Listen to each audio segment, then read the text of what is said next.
할렐루야. 1월 7일 수요일 신년 특별 새벽 기도 시작하겠습니다. 사도신경으로 우리 신앙을 고백합니다.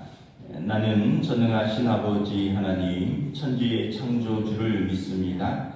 나는 그의 유일하신 아들 우리 주 예수 그리스도를 믿습니다. 그는 성령으로 잉태되어 동정녀 마리아에게서 나시고 본디오 빌라도에게 고난을 받아 십자가에 못 박혀 죽으시고 장사된 지 사흘 만에 죽은 자 가운데서 다시 살아나셨으며 하늘에 오르시어 전능하신 아버지 하나님 우편에 앉아 계시다가 거기로부터 살아있는 자와 죽은 자를 심판하러 오십니다. 나는 성령을 믿으며 거룩한 공교회와 성도의 교제와 죄를 용서받는 것과 몸의 부활과 영생을 믿습니다. 아멘. 찬송가 435장 찬양하시겠습니다. 찬송가 435장입니다.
주영찬 안수 집사님 기도 인도해 주시겠습니다.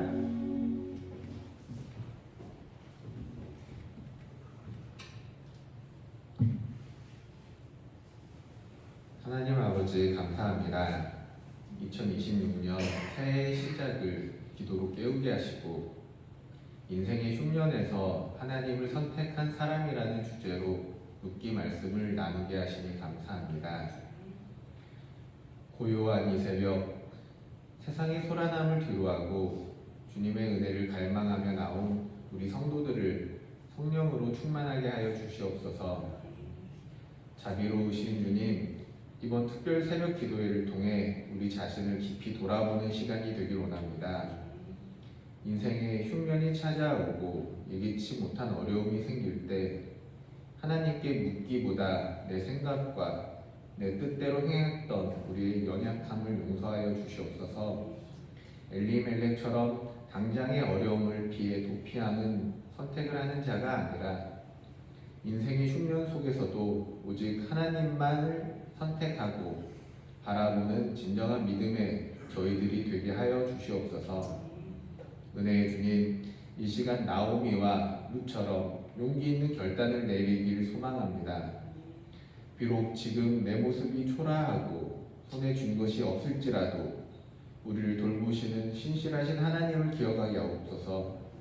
이제는 마음을 돌이켜 하나님께로 향하는 용기를 주시고 세상의 시선이나 체면보다 하나님께 돌아가는 회복의 길을 선택하게 하옵소서. 그리하여 세상 그 무엇보다 오직 하나님만을 섬기는 주의 자녀들이 되게 하여 주시옵소서. 사랑의 주님, 이 시간 특별히 뜻하지 않은 인생의 흉년으로 무너진 가슴을 안고 주님 앞에 나온 성도들을 위해 기도합니다.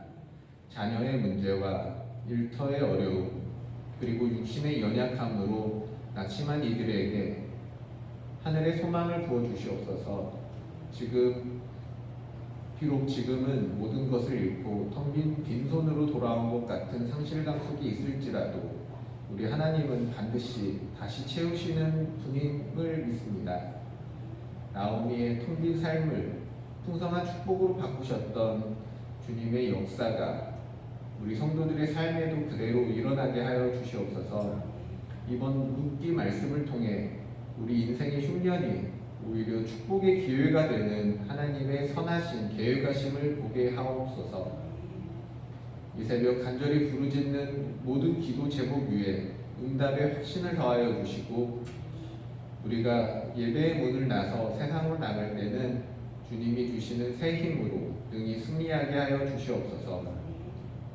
이 시간 하나님의 생명의 말씀을 들고 단위에 세우신 박은성 목사님을 위해 기도드립니다. 목사님께 성령의 기름 부으심을 더하여 주셔서 선포되는 말씀마다 권능과 능력이 나타나게 하옵소서. 그 말씀을 듣는 우리 모든 성도들의 신념이 새롭게 되길 원합니다. 영적 침체와 무기력에서 벗어나 다시금 일어나는 회복의 역사가 일어나게 하시고 우리의 메마른 삶이 하나님의 은혜로 가득 채워지는 놀라운 변화의 시간이 되게 하여 주시옵소서. 이 모든 말씀 생명이신 예수 그리스도의 이름으로 기도드립니다. 아멘.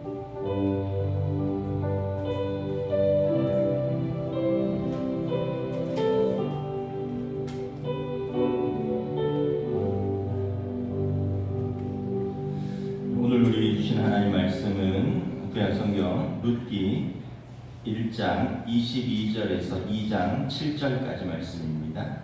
룻기 1장 22절에서 2장 7절까지 말씀입니다.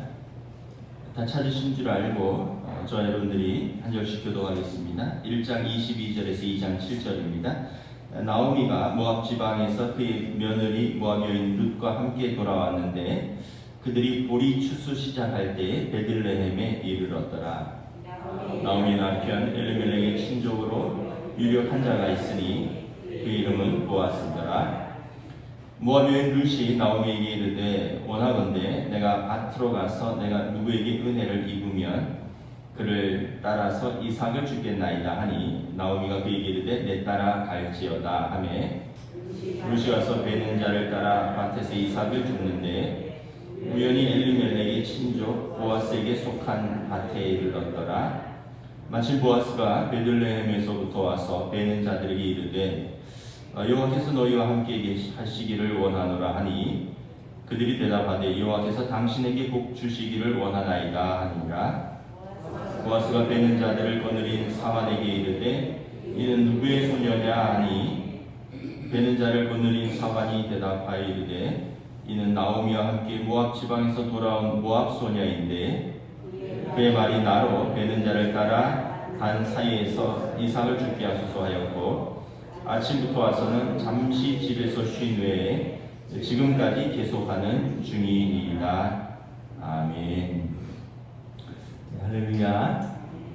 우리 신년 특별 설교 기도의 주제가 룻기 인생의 흉년에서 하나님을 선택한 사람입니다. 우리 첫째 날은 인생의 흉년이 찾아올 때 어떤 선택을 해야 될까? 그리고 둘째 날은 새 여인의 선택에 대해서 보았고요. 오늘은 이제 드디어 룻과 보아스의 만남이 이루어집니다. 오늘 1장 22절에 보면 나오미가 룻과 함께 베들레헴으로 돌아옵니다. 육신의 기근 때문에 베들레헴을 떠났다가 인생의 기근을 만나서 빈손으로 돌아왔다라고 고백을 했습니다. 그런데 그녀의 곁에는 나오미가 7 아들보다 귀한 며느리 룻이 함께하였습니다. 룻기 4장 15절에 보면 사람들이 나오미에게 내게 너를 사랑하며 7 아들보다 귀한 내 며느리다 이렇게 이야기합니다. 그러니까 룻이 나오미를 얼마나 사랑하고 지극히 섬겼는지를 알 수 있고요. 나오미의 자산은 룻이었습니다. 빈손으로 돌아온 것 같지만 사실은 하나님께서 그를 빈손으로 돌아오게 하지 않았다는 것을 볼 수 있습니다. 나오미와 룻이 귀환할 때 22절에 보면 보리 추수 시작할 때라고 말합니다. 보리 추수 시작할 때는 히브리 달력으로 니산월이라고 하는데 이제 3월, 4월경입니다.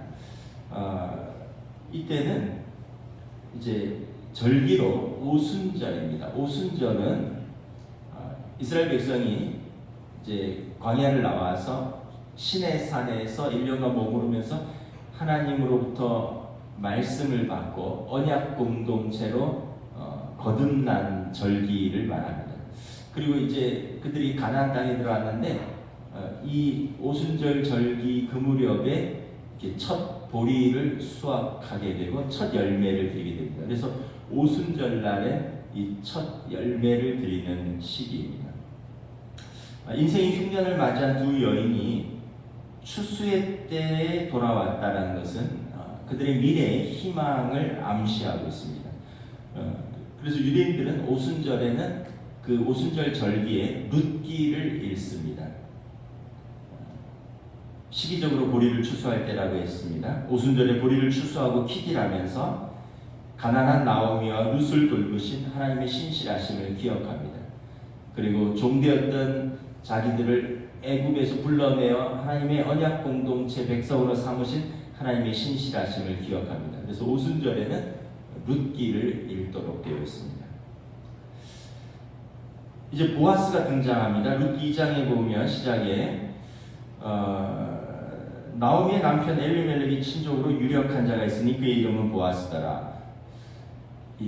앞으로 이제 두 과부의 미래의 희망을 책임질 한 남자입니다. 그 이름은 보아스입니다.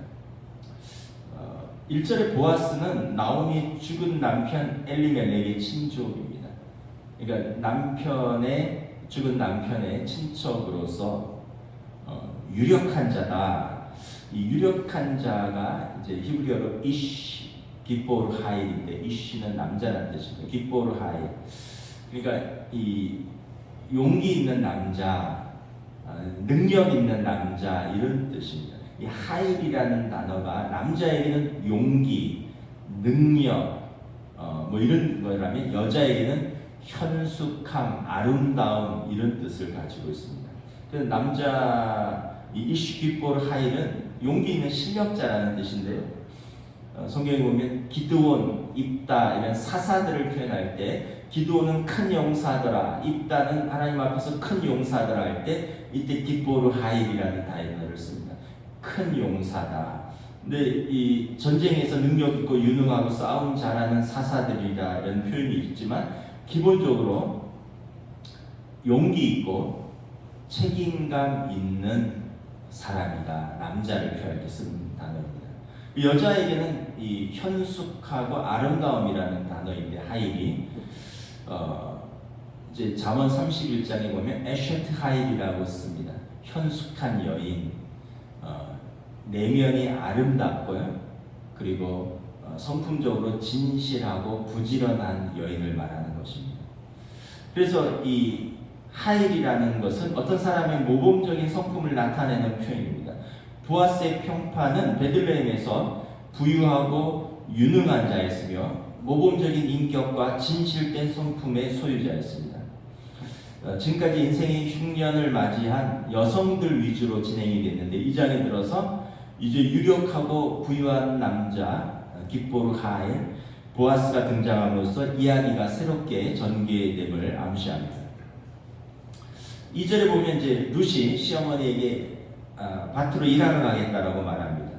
시어머니를 따라 유대 땅 베들레헴으로 왔는데 먹고 살 길이 막막했습니다. 그 시대에는 가장이 없으면 아버지나 남편이 없으면 생존의 수단과 방법이 전무했습니다. 그래서 공동체가 구제하도록 되어 있습니다. 그렇다고 가만히 집에 있는데 누가 뭘 먹을 걸 가져다 주지는 않겠죠. 그래서 입에 풀칠이라도 하려면 나가서 일을 하겠다라고 하는 겁니다. 근데 그 일이라는 게 그때 무슨 특별한 일이 있는 게 아니라 추수하는 밭에 나가서 일꾼들이 추수가 끝나면 떨어진 곡식을 주워오는 일을 말하는 겁니다. 이것이 룻이 일단 육체적으로 젊고 건강하고요. 그리고 그가 성품적으로 근면하고 부지런하고 성실하다는 것을 보여줍니다. 아마 만약에 그냥 부정적이고 그렇다면 그냥 집에 집에 퍼져서 울곤 애썼을 수도 있는데 룻은 시어머니에게 내가 나가서 곡식이라도 주워오겠다라고 말을 하는 거죠. 그러니까 그 일이라는 게 대단한 일이 아니라 그랬죠. 일꾼들이 추수를 하면 그거 이렇게 기다리고 있다가 추수꾼들이 다 지나가면 그 사람들이 떨어뜨린 이 곡식 나단을 주워오는 겁니다.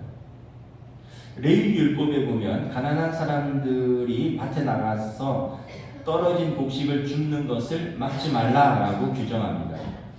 더 나아가서 추수할 때 다 추수하지 말고 밭에 모퉁이를 남겨서 가난한 사람들이 떨어진 것만으로는 부족하니까 이 모퉁이 것을 좀 얻어갈 수 있도록 관용을 베풀라라고 율법을 규정합니다. 포도도 마찬가지입니다. 포도를 수확할 때 열매를 다 따지 말고 그리고 떨어뜨린 포도 열매는 줍지 말아라. 가난한 사람들과 거류민들을 위해서 남겨두라라고 율법은 말씀합니다. 룻은 2절에 보면 모압 여인 룻입니다. 일단은 이방 여인이고요. 그리고 과부였습니다. 가장이 없는 가난한 여인이었습니다. 그는 유대 사회에서 이방인이자 거류민이고 가난한 사람이었습니다.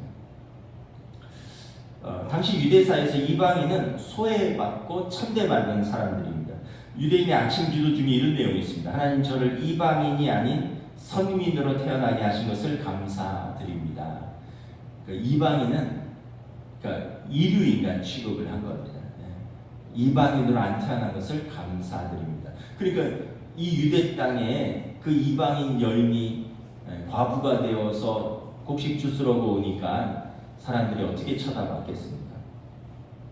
그럼에도 불구하고 룻은 이방인 출신의 가난한 과부였지만 자신의 운명을 비관하지 않고 긍정적인 성격으로 부지런하고 열심히 살아가면서 자신의 삶을 개척하는 여인이었습니다. 이런 여인을 성경은 에셋 하일, 하일이 성품이라고 했잖아요. 남자에게는 용기, 책임, 여자에게는 현숙, 근면, 부지런한 내면적인 아름다움. 에셋 하일은 현숙한 여인이라는 뜻입니다. 실제로 루키 3장 11절에 보면 룻을 에셋 하일이라고 표현합니다. 현숙한 여인이다. 잠언 31장에 나오는 그 현숙한 여인이 바로 룻인 것입니다. 우리가 이 두 용어를 낯설지만 그래도 좀 기억해 주는 것이 좋습니다. 오늘 이 성경의 두 주인공은 룻기의 두 주인공은 깃보르 하일, 용기 있고 책임 있는 한 남자와 에셋 하일, 현숙한 여인 한 여자의 만남을 다루고 있습니다. 저는 저와 여러분 우리 모두가 우리 남자들은 깃보르 하일, 용기 있고 책임 있는 남자, 여자들은 에셋 하일, 현숙하고 내면이 아름다운 여자가 되기를 소원합니다. 이 하일, 용기, 현숙, 책임, 아름다움, 내면의 아름다움, 진실함 이런 것은 성품적이라는 것이라고 말씀드렸습니다. 어떤 도구적 가치가 아니라 본질적인 가치로서 이것은 훈련되어지는 것입니다. 누구나 훈련하면 남자는 이 기포르 하일, 여자는 에셰트 하일이 될 수 있습니다. 보아스는 그 지역 사회에서 기포르 하일, 저는 용기 있고 그리고 그는 책임감 있는 사람이다라는 평판을 얻었고요. 룻은 그 지역 사회에서 현숙하고 아름다운 여인이라는 평가를 받았습니다. 어떤 사람의 타고난 기질도 중요하고 자라는 환경도 무시할 수 없지만 더 중요한 것은 인생을 살아가는 자세와 태도입니다. 하일, 아까 성품적인 것이라고 했죠. 더 중요한 것은 어떤 조건에서 태어났느냐, 어떤 조건을 가지고 있느냐보다 지금 내가 어떤 환경에 있느냐, 어떤 문제를 직면했느냐보다 더 중요한 것은 그 사람이 세상을 살아가는 자세와 태도라는 것을 성경은 보여줍니다. 보아스와 룻이 운명적인 만남을 합니다. 오늘 보면 3절 함께 읽습니다. 시작. 룻이 가서 베는 자를 따라 밭에서 이삭을 줍는데 우연히 엘리멜렉의 친족 보아스에게 속한 밭에 이르렀더라. 룻이 사람들을 따라서 여기저기 다녔을 것입니다. 오늘은 어느 집에서 추수한데 그럼 그 집 밭에 가서 기다리다가 일꾼들이 이제 철수하면 그 이삭을 줍는 일에 들어가는 것이죠. 근데 오늘 보면 우연히 보아스의 밭에 도착했다라고 말합니다. 그럼 이게 과연 우연일까요? 저는 하나님의 계획이고 섭리고 필연이라고 믿습니다. 하나님께서 용기 있고 책임 있는 남자의 밭에 하나님의 도우심을 구하는 현숙한 여인을 인도하셨습니다. 그러니까 이 기포르 하일과 에셰트 하일이 우연한 만남이 아니라 하나님의 계획과 섭리와 돌보심과 필연이라는 것입니다. 저와 여러분의 삶에 우연은 없습니다. 우리가 예수 믿은 것 우연인 것 같고 내 의지 같지만 사실 하나님의 계획이고 섭리고 하나님의 구원의 필연입니다. 우리 어떤 사람을 만나서 사랑하고 결혼한 것 같지만 우연이 아니라 하나님의 계획과 섭리이고 필연이었습니다. 저와 여러분이 이 중구의 필동의 동원교회에서 신앙생활하는 것이 우연이고 또는 어쩌다 하는 것 같지만 사실 하나님의 계획이고 섭리고 필연이라는 것입니다. 저는 인생은 해석이라는 말을 좋아합니다. 인생은 해석입니다. 우리의 삶을 믿음으로 해석하면요 버릴 것이 하나도 없습니다. 믿음으로 해석하면 우연이 아니라 필연입니다. 하나님의 계획과 섭리에 의한 필연은 버릴 것이 하나도 없습니다. 우리가 어떤 사람들이 현실이 너무 힘드니까 헬 조선이라고도 하고 이번 생은 망했다라고도 하고 막 그러는데 그럼에도 불구하고 우리는 믿음으로 해석하는 하나님의 계획, 하나님의 섭리, 하나님의 필연을 믿고 사는 사람들입니다. 우리의 삶에 버릴 것은 하나도 없다라는 것입니다. 오늘 본문 4절 함께 봉독하겠습니다. 마침 보아스가 베들레헴에서부터 와서 베는 자들에게 이르되 여호와께서 너희와 함께 하시기를 원하노라 하니 그들이 대답하되 여호와께서 당신에게 복 주시기를 원하나이다 하니라.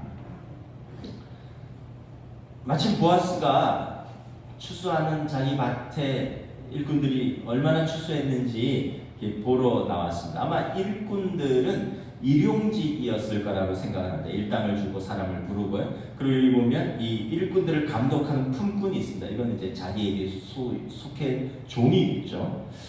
보아스가 자기 밭에서 고용되어 추수하는 일꾼들을 만나서는 축복합니다. 여호와께서 너희와 함께 하시기를 원하노라. 그러자 일꾼들이 화답합니다. 여호와께서 주인님에게 복 주시기를 원하나이다. 우리는 여기서 다시 한번 보아스의 신앙과 성품을 봅니다. 보아스는 경건한 사람입니다. 범사에 하나님을 말하고 하나님을 의식합니다. 그리고 보아스는 고매한 인품을 가진 사람입니다. 고용주로서 자기 밭에서 일용직으로 일하는 사람들을 하대하지 않습니다.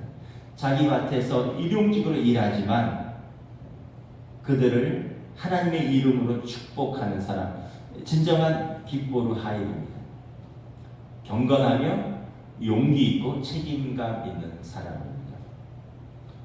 요즘 여러분 조금만 힘 있고 조금만 돈이 있고 조금만 남을 부리면 얼마나 하대합니까? 뭐 요즘 국회의원들 뭐 갑질하는 거, 뭐 어떤 연예인들이 뭐 자기 뭐 매니저들한테 뭐 갑질했다는 둥, 뭐 어떤 기업의 CEO가 뭐 자기 기업에서 사람이 죽어나가도 뭐 그런 사람이 일감 받고 일하는데 뭐 열심히 일하겠느냐, 뭐 이런 것들이 막 다 공개되잖아요. 요즘 뭘 숨길 수가 없는 시대입니다. 사람 위에 사람이 있다라고 생각하고 자기가 능력이 있다고 생각되면 다른 사람들에게 함부로 합니다. 이런 사람들은 함부로 하일입니다. 깃보르 하일이 아니에요. 용기 있고 책임 있고 경건한 남자가 아니라는 거죠. 보아스는 그런 사람이었습니다. 에베소서 4장에 성도로서 합당한 말을 하라고 말합니다. 무릇 더러운 말은 너희 입 밖에도 내지 말고 오직 덕을 세우는 데 소용되는 대로 선한 말을 하여 듣는 자들에게 은혜를 끼치게 하라. 여호와께서 너와 함께 하시기를 원하노라. 자기 밭에 일하러 온 사람들을 축복하는, 듣는 자들에게 은혜의 말을 하는 거죠. 일꾼들도 경건하고 너그러우며 품격 있는 주인 보아스를 존경합니다.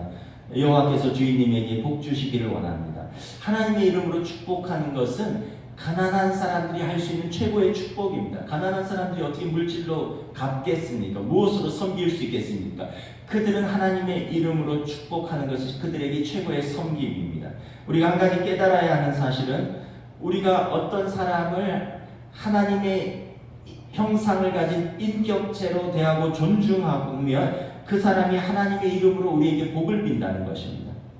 그러나 우리가 어떤 사람들을 무시하고 조롱하고 핍박하면 그의 눈물과 호소가 하나님 앞에서 우리를 탄핵한다는 것을 우리는 기억해야 됩니다. 이삭을 죽기 위해서 밭에서 기다리던 주인과 일꾼들의 이러한 대화를 듣고 바라보는 룻의 마음에 보아스는 아마 범접할 수 없는 기품과 품격을 가진 멋진 사람으로 마음에 새겨졌을 것입니다. 5절에 보면 보아스가 곡식을 추수하는 일꾼들을 감독하는 자신의 종에게 묻습니다. 저 소녀는 처음 보는 소녀인데 어느 집 딸이냐? 그러자 그 종이 대답합니다. 이는 나오미와 함께 모압 지방에서 돌아온 모압 소녀입니다. 이 모압을 강조합니다. 이방인 과부라는 것을 강조하는 거예요. 그러나 그 다음 평가가 중요합니다.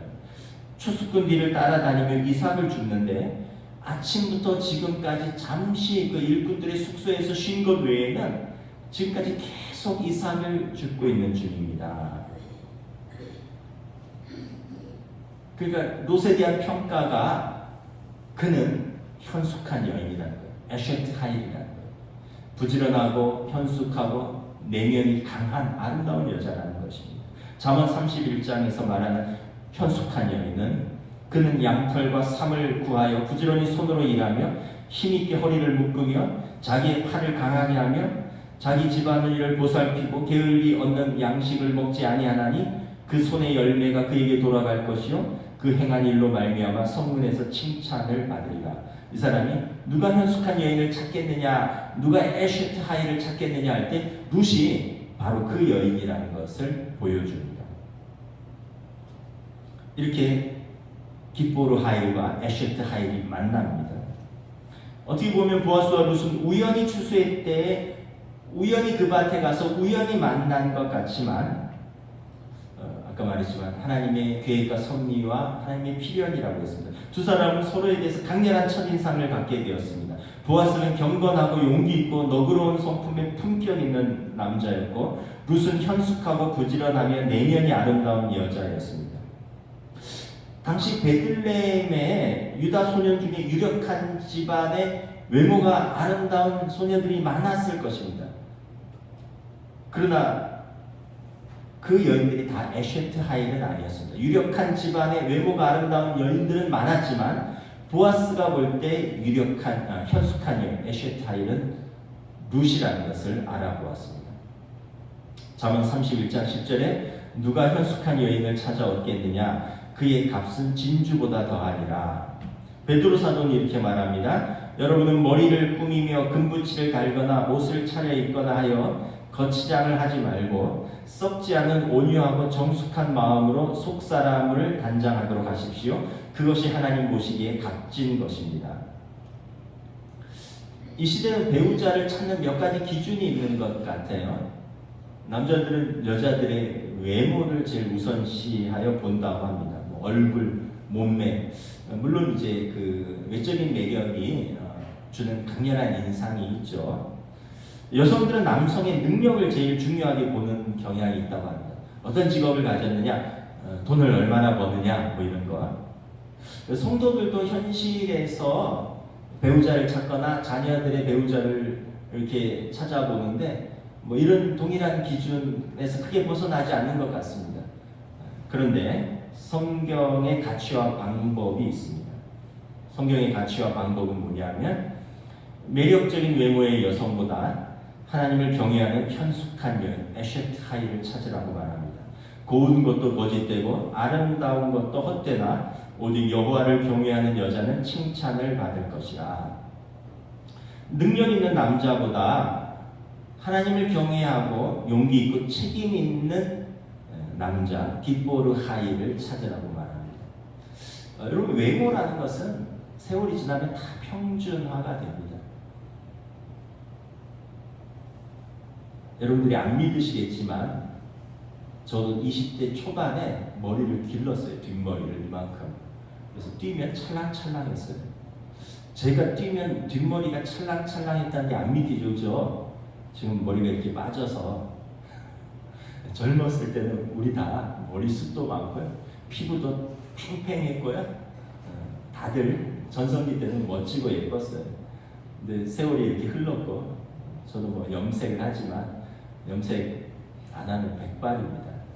머리숱은 뭐 계속 빠져가고 있고 배는 나오고 뭐 여러분 안 그러십니까? 다 그냥 지금은 아저씨 아줌마잖아요. 할아버지 할머니잖아요. 근데 젊었을 때는 우리가 다 그래도 얼마나 나름대로 매력이 있지 않았습니까? 근데 그거보다 더 중요한 건 우리가 세월이 흘러갈수록 얼마나 품이 있는 용기 있고 책임감 있는 남자가 되었느냐, 얼마나 내면이 성숙하고 현숙하고 아름다운 여자가 되었느냐. 이 젊었을 때 잠깐 보는 외모 능력보다 평생을 살아가면서 서로를 지지하고 서로를 뒷받침하고 서로를 같이 발전시켜야 되는 그런 이 하이 성품적인 것을 봐야 된다는 거예요. 히브리어로 남자나 여자가 배우자를 찾는 일을 쉬드크라고 합니다. 남자나 여자가 배우자를 찾는 걸 쉬드크라고 해요. 그리고 그런 배우자를 찾아주는 중매인을 샤드칸이라고 합니다.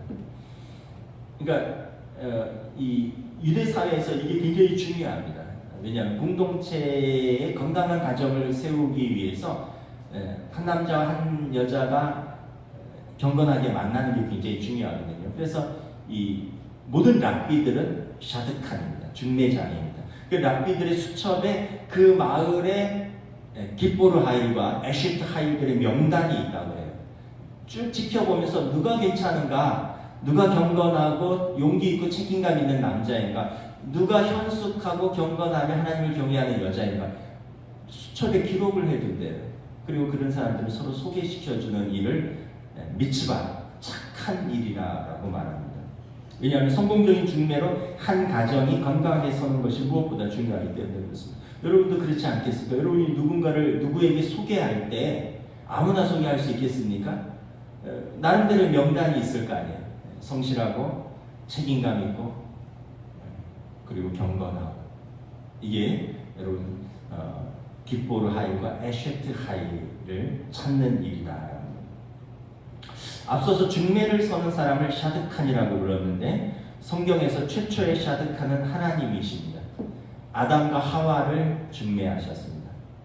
그리고 오늘 샤드칸도 하나님이십니다. 보아스와 룻을 자연스럽게 중매하고 계십니다. 하나님은 당신의 경건한 사람들을 외면하지 않으십니다. 그 사람들을 주목하시고 필요할 때 적절하게 맺어주십니다. 이것이 우리가 배우자를 찾기 위해 하나님 앞에서 기도해야 되는 이유입니다. 배우자를 찾는 당사자나 부모나 중매자나 배우자를 찾는 여정은 기도로 충만한 것입니다. 뭐 알아서 만나겠지, 지 좋은 사람 만나겠지, 이렇게 방치하지 마시고 기도로 충만하게 아들과 딸들을 위해서 기도하셔야 됩니다. 그런 사람들을 만날 수 있도록. 그리고 당사자는 그러한 사람들을 만날 수 있도록 기도하며, 더 중요한 것은 내가 그런 사람이 되는 것입니다. 내가 그런 사람이 준비되지 않았는데 그런 사람을 붙여줘도 감당을 못하는 거죠. 내가 기뻐를 하여 하나님 앞에서 경건하고 용기 있고 책임감 있는 남자로 준비되어야 될 것이고, 내가 에셰트하여 현숙한 여인으로서 하나님 앞에서 경건하고 현숙하고 그리고 내면이 아름다운 여인으로 준비되는 것이 중요한 것입니다. 오늘은 이렇게 룻과 보아스의 만남입니다. 말씀을 마치겠습니다. 우리는 어떠한 인생의 흉년을 만나도 포기해서는 안 됩니다. 우리가 하나님의 자녀라면 나오미와 룻을 돌보시는 신실하신 하나님의 당신의 자녀들을 돌보실 것을 우리는 믿기 때문입니다. 또한 우리는 예수님의 좋은 제자로서 날마다 기뻐하여 에시트 하일이 되기 위해서 힘써야 합니다. 하나님께서 그러한 사람들을 통해서 일하시기 때문입니다. 2026년 우리는 낙심할 일이 혹시 생겨도 또는 문제가 닥쳐도 우리는 더 좋은 주님의 제자가 되는, 문제와 환경을 뛰어넘는 하나님 앞에서 어떤 사람이 되느냐, 이것이 더욱 중요한 일이니 이것에 힘쓰는 저와 여러분이 되시기를 우리 주님의 이름으로 축복합니다. 기도하겠습니다.